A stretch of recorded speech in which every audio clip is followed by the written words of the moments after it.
Katie. We have The Sign of the Twisted Candles. We are on Chapter 4, A Strange Story. As Nancy headed the car for River Heights, Bess and George began to talk excitedly.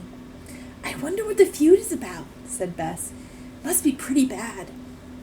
George nodded, and Nancy told him about Hannah Gruen remark. "Now you're in for trouble." The cousins could not figure out what she had meant, but said they would ask their parents. "We'll let you know, Nancy, what they say," Bess promised. Heavy storm damaged trees and flooding along the roads made driving hazardous, and it was late before Nancy reached her own home. Mr. Drew heard her pull into the garage and opened the kitchen door. "Hi, Dad!" Nancy cried, kissing him. "Hello, Nancy. How's the junior partner of Drew and Drew Incorporated?" The tall, handsome lawyer laughed. "Full of mystery," she replied. "Wait till you hear what happened. Hi, Hannah," she said to the sweet, motherly-looking housekeeper who had just finished putting away the dinner dishes. She had helped rear Nancy since she was 3, when Mrs. Drew had died. Nancy said, "Let's all go into the living room and exchange stories. Dad, build a nice cozy fire, will you? It's chilly." Soon there was a roaring blaze in the fireplace, and the 3 sat down. Hannah Gruen brought a cup of steaming cocoa and homemade cookies for Nancy, while she and Mr. Drew had second cups of coffee. "First, I'll tell my story," Nancy said. "Then I want to hear about your warning, Hannah." She was interrupted many times by her astonished listeners, and all 3 agreed that Mr. Gemmett's actions seemed very suspicious. Between him and the greedy relatives, Asa Sidney was in a bad spot. Finally, Mr. Drew said, "What were you saying about a warning?" Nancy replied, "When I phoned Hannah, she said, 'Asa Sidney, now you're in for trouble.' Then the phone went dead. What did you mean, Hannah?" "Well, it's a long story," Mrs. Gruen cautioned. "This isn't serious trouble, but it may mean heartache for you, Nancy. I'm afraid Bess's and George's parents didn't intend that you find out about the family skeleton." "But," Nancy protested, "they thought it was all right for Bess and George to take me to the inn to investigate." The housekeeper sighed. "You never can tell about people. Well, I'll begin at the beginning. I heard this long ago from a woman who used to work for the Sidneys." Hannah repeated the story Asa Sidney had told the girls and added, "Ever since the little girl's death, the Boontons and the Sidneys have been enemies. The Boontons are mad at the Sidneys because Asa didn't pay attention to his family, and the Sidneys are mad at the Boontons because Mrs. Sidney left her husband." "And Bess Marvin and George Fane are related to the Boontons, aren't they?" Mr. Drew inquired.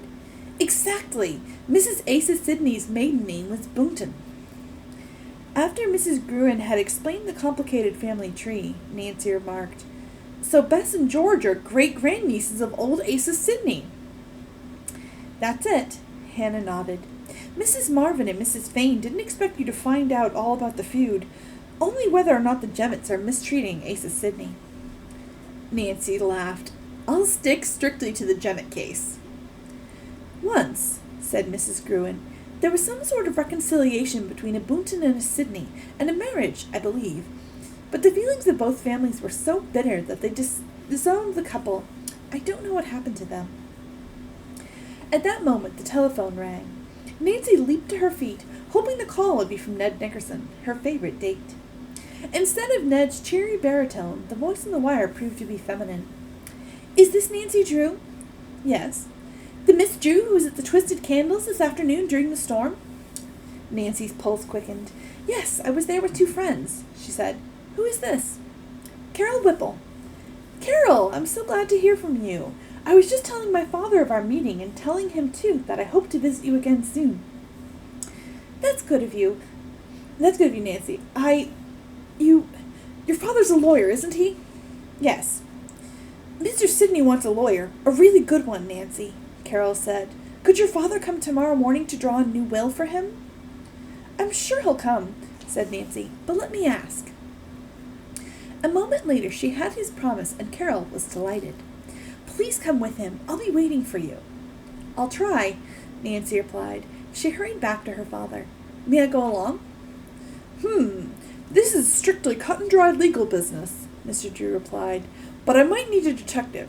Okay, come along." Early the next morning, father and daughter were riding southward on the state highway with Nancy at the wheel of her convertible. The fallen tree had been removed, so she was able to drive directly to the sign of the Twisted Candles. "That's the tower room up there," Nancy pointed out, "and I see Carol sweeping the porch." Carol looked up as the car swung into the driveway and ran forward to greet Nancy. She acknowledged the introduction to Mr. Drew and thanked him for coming. "Mr. Sidney is expecting you," she said. "Nancy, you'll show your father the way up, won't you? I must hurry with my work." "Indeed I will," Nancy stated, opening the door. Then she leaned toward Carol and whispered, "Stay where I can find you. I'll be down in a minute." Carol nodded, and Nancy entered the hallway with her father.